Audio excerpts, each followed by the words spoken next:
7 ମାସର ଗର୍ଭବତୀ ଅଛନ୍ତି ପାକିସ୍ତାନରୁ ଭାରତ ଆସିଥିବା ସୀମା ହାଇଦର। ଆସନ୍ତୁ ଜାଣିବା ଏହାର ସର୍ଭିସେସ ଖବର ବିଷୟରେ। ପାକିସ୍ତାନରୁ ଆସିଥିବା ସୀମା ହାଇଦର କ୍ରମାଗତ ଚର୍ଚ୍ଚାରେ ଅଛନ୍ତି।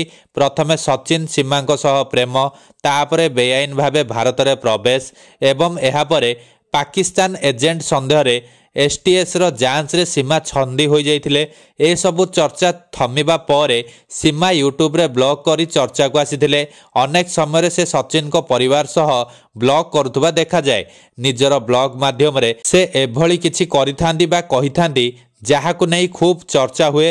ଏବେ 4 ସନ୍ତାନ ମା ହୋଇସାରିଥିବା ସୀମା ହାଇଦର ପୁଣି ଖୁସି ଖବର ଦେବାକୁ ଯାଉଥିବା ଜଣାପଡ଼ିଛି। ପୂର୍ବ ସ୍ୱାମୀଙ୍କ ସହ 4ଟି ସନ୍ତାନ ଥିବାବେଳେ ଏବେ ସୀମା ସଚିନଙ୍କ ସନ୍ତାନର ମା ହେବାକୁ ଯାଉଛନ୍ତି। ଏବେ ସେ 7 ମାସର ଗର୍ଭବତୀ ଥିବା ଜଣାପଡ଼ିଛି।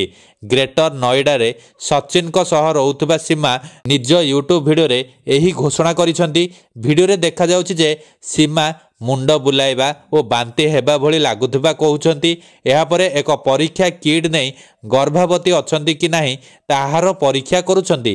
ପରୀକ୍ଷା ପରେ ଗର୍ଭବତୀ ଥିବା ଜାଣି ସେ ସଚିନଙ୍କୁ ଡାକି ଏହି ଖୁସି ଖବର ଦେଉଛନ୍ତି।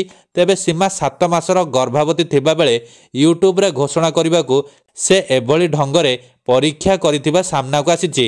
ଏବେ ତାଙ୍କର ଏହି ଭିଡ଼ିଓ ଭାଇରାଲ ହେବାରେ ଲାଗିଛି।